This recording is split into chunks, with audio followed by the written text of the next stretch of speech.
Sejam bem-vindos ao nosso curso de doenças raras, módulo 1. E desde já, em nome do Departamento de Aterosclerose, quero agradecer pela sua participação. Vou lembrar que todas as aulas estão disponíveis no nosso site para que você possa acessar na hora que for mais conveniente ou mais adequado. Mas não se esqueça que no dia 24 de setembro, uma quarta-feira, às 20 horas, nós estaremos ao vivo com todos os professores para responder às suas dúvidas e ilustrar a nossa discussão junto com alguns casos clínicos. E no nosso site disponibilizaremos também um endereço de e-mail para onde você pode mandar antecipadamente as suas dúvidas, e lá no site também já se encontra o link de acesso para a nossa reunião do dia 24. Essa é a aula do Dr. Josivan Lima sobre lipodistrofia e doença cardiovascular. Aproveitem o curso e boa aula.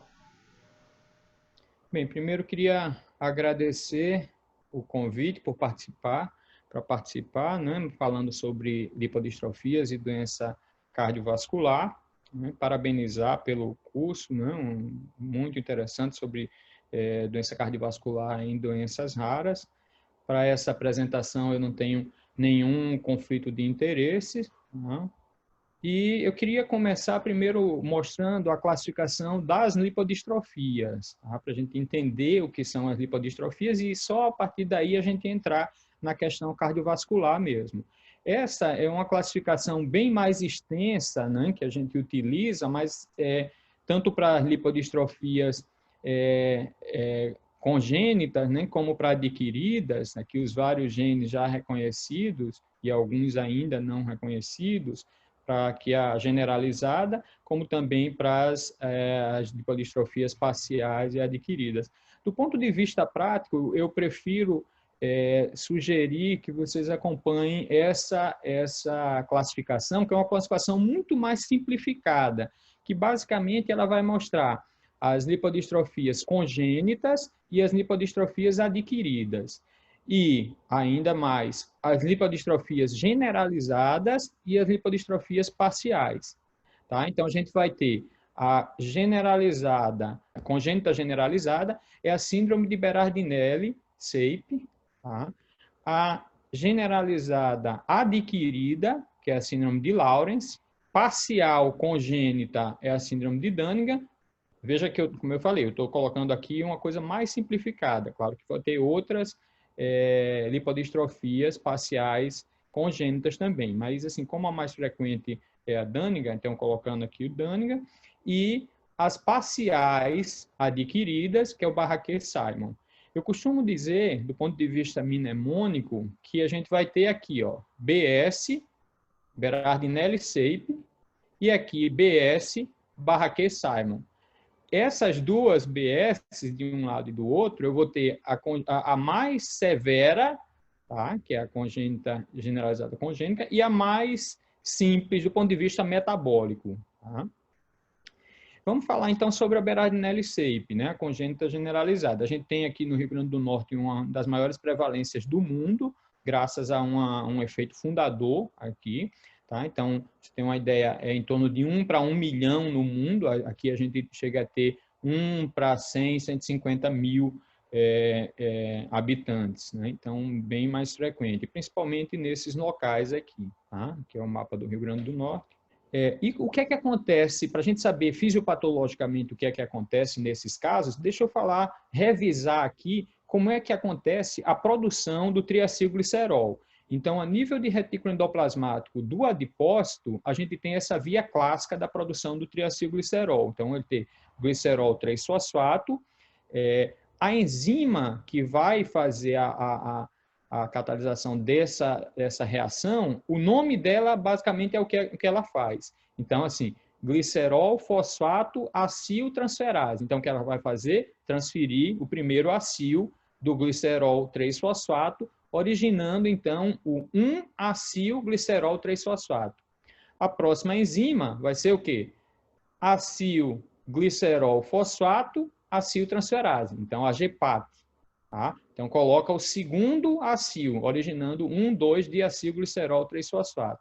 Essas AGPATs, elas têm 11 isoformas. Tá? Aqui no adipócito vai ser a isofórmula 2, tá? Então a GPAT2. O próximo passo não é ainda colocar o terceiro acil, originando o triacilglicerol, mas o próximo passo vai ser retirar esse fosfato. Então é uma enzima que é uma fosfatidase, chamada lipina. Tá?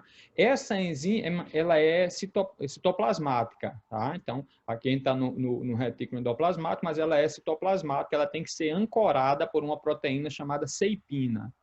Tá? E origina, então, o 1-diacilglicerol, ou seja, sem o fosfato. Próximo passo agora, sim, colocar o terceiro acil, formando o triacilglicerol, ok? E existe ainda uma via alternativa que vem direto do intestino, como monoacilglicerol, para ir, então, para diacil e triacilglicerol. Certo. Uma vez que a gente formou o triacilglicerol, o que é que vai acontecer? Então, aí está essa via acontecendo no retículo endoplasmático.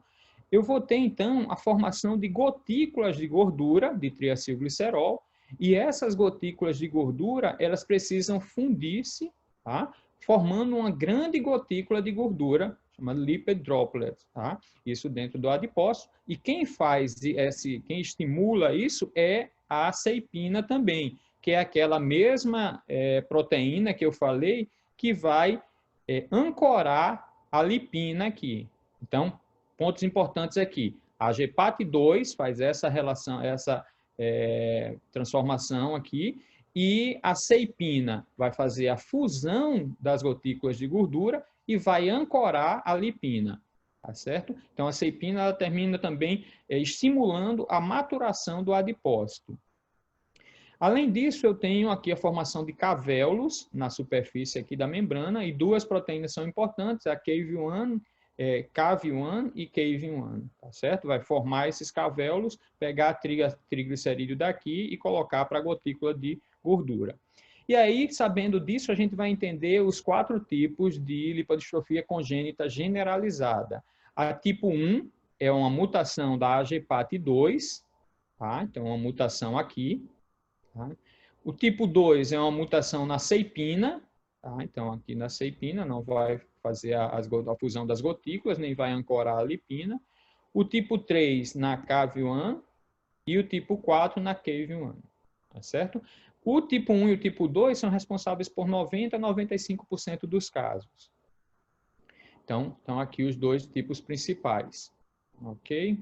Certo, vamos para um macro agora, para o quadro clínico. Então, uma vez que eu tenho um comprometimento da produção de lipídios, eu tenho uma diminuição da gordura corporal, isso vai levar a uma diminuição da leptina, já que o adipócito é quem produz a leptina, e a leptina, a gente sabe que ela tem uma ação diminuindo o apetite. Então, a falta de leptina vai causar uma hiperfagia.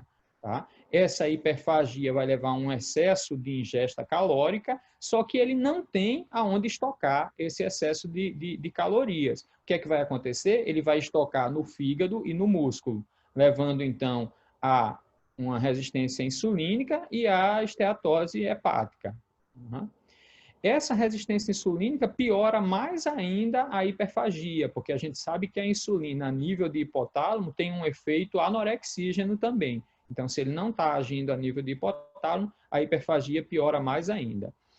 Eu vou ter, então, diabetes, vou levar também a hipertrigliceridemia por não conseguir estocar e também porque a insulina não está agindo adequadamente para estimular a lipase endotelial, que é quem iria degradar o triglicerídeo. Tá? Então, xantomas e pancreatites pode acontecer.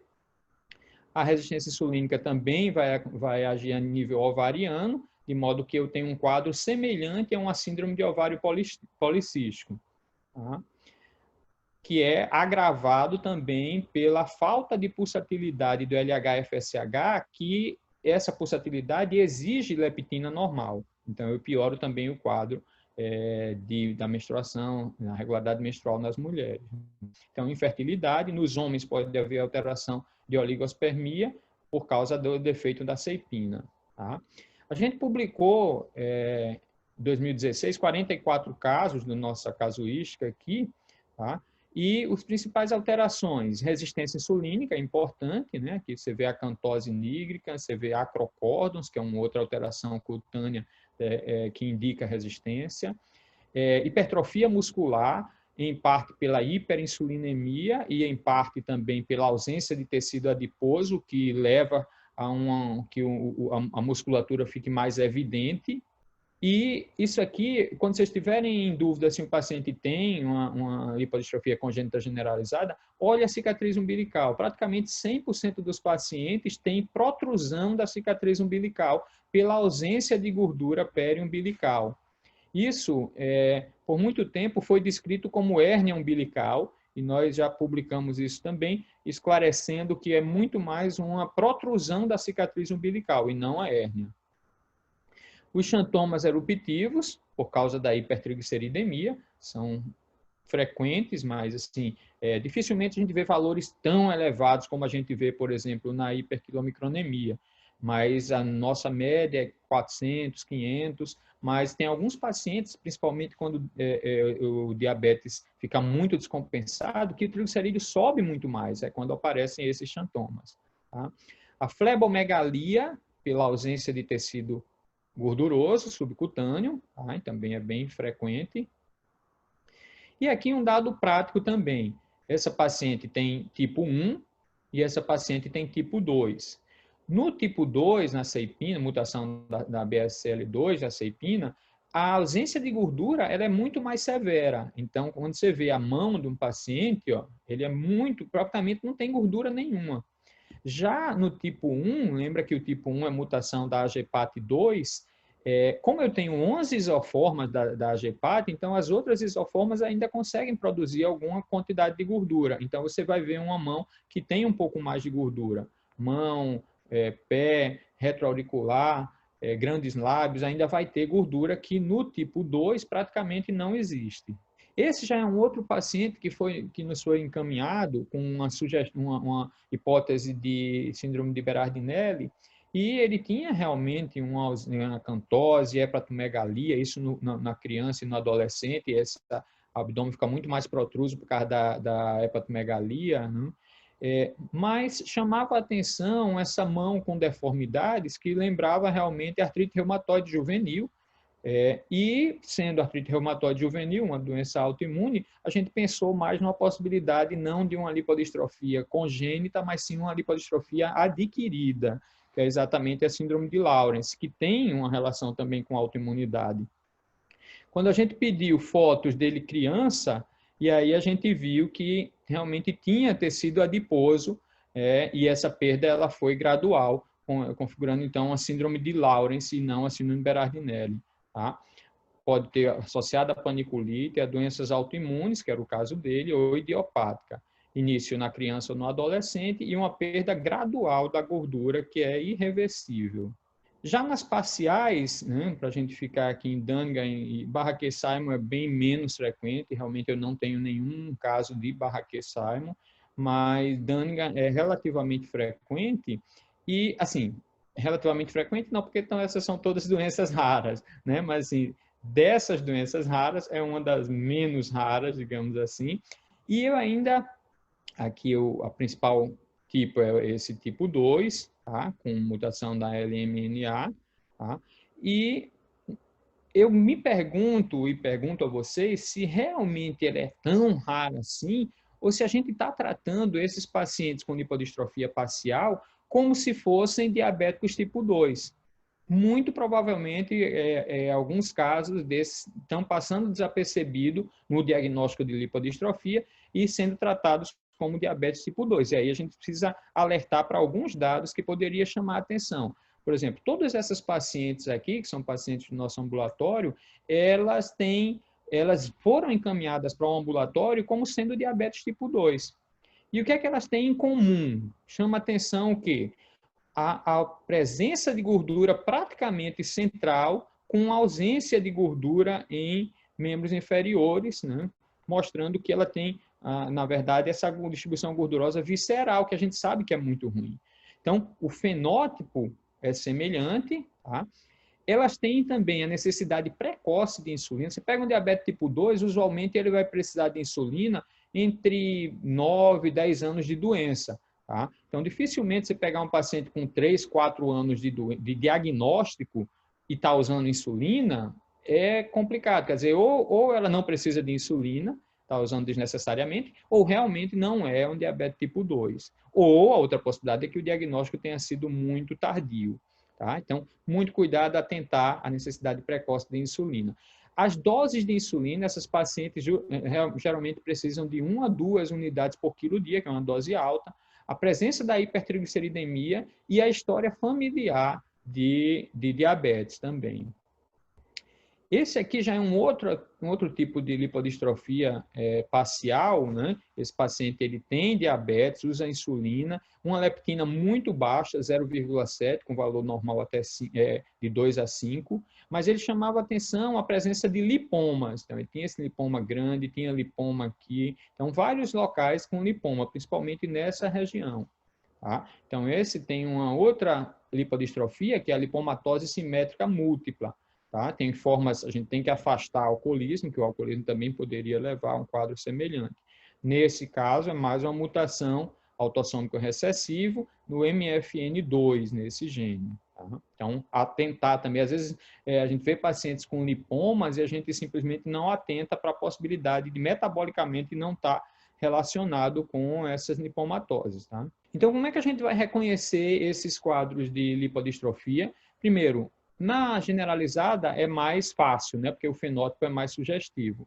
Na parcial, vê principalmente essa questão da distribuição gordurosa. Segundo, a dose da insulina, quer dizer, se ele está usando dose alta e precocemente.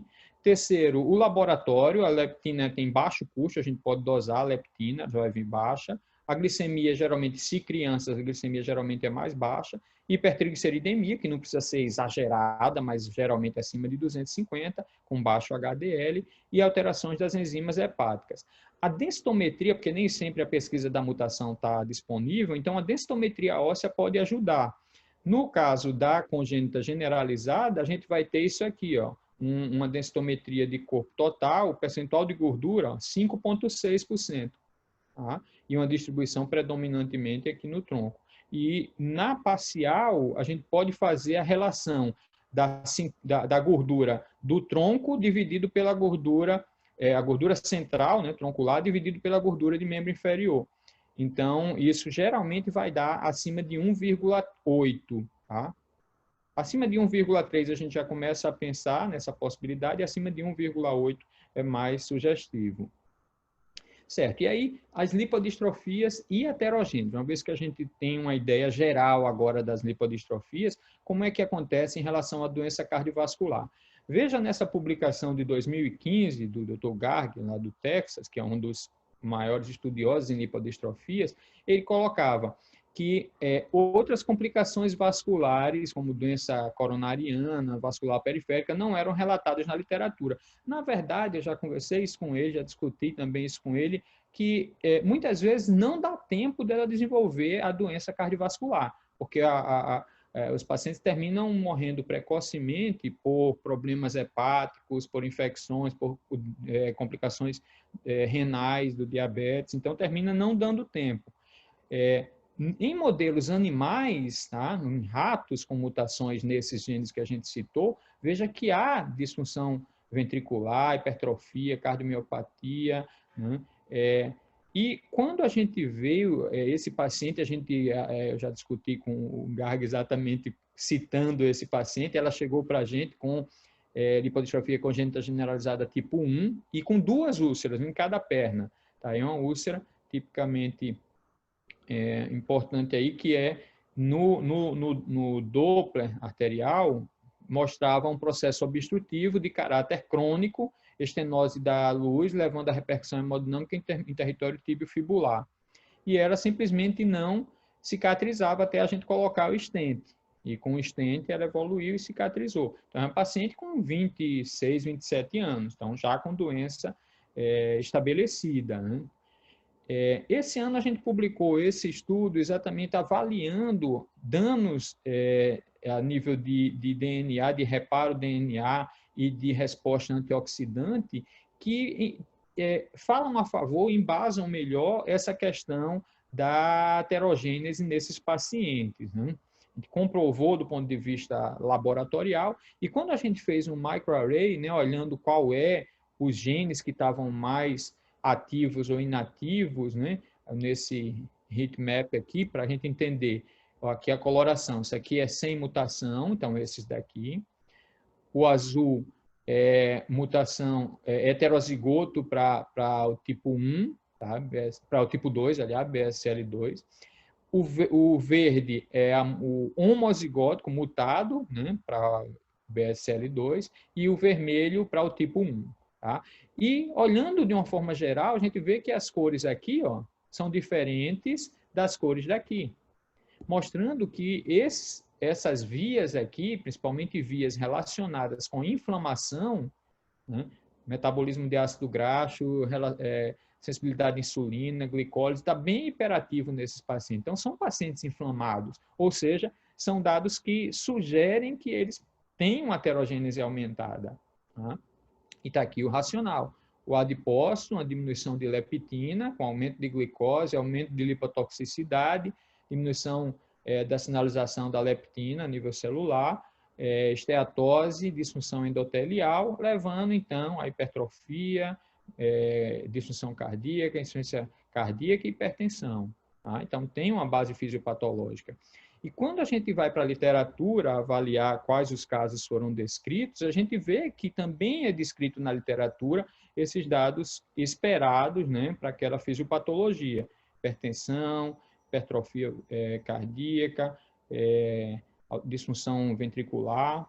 E esse ano também a gente descreveu exatamente isso, a gente colaborou com o grupo de Fortaleza, de Dr. Renan Montenegro, mostrando então que a avaliação pelo eco, por speckle tracking, a gente detectou uma disfunção ventricular sistólica precoce em pacientes jovens, tá? Mostrando que eles têm sim doença cardiovascular. E esses dados, a gente está concluindo esse estudo, a gente está avaliando o score de cálcio nesses pacientes. A gente está avaliando qualquer score de cálcio, né, num primeiro momento. Para uma população com a idade de 21 anos, média de 21 anos, era para ser 0 em todo mundo. Tá? Mas olha só, 1/4 dos pacientes, a gente avaliou 19 pacientes até agora, tem score de cálcio positivo. Então, ou seja, existe doença cardiovascular com certeza. E quando a gente vai avaliar as causas de morte, nesse estudo a gente pegou 20 pacientes que morreram nos últimos 20 anos, aqui na nossa casuística, e foi avaliado de que eles morriam. Veja que 1/3 morre de alterações hepáticas, cirrose, sangramento gastrointestinal, tá? 1/3 morre de infecção.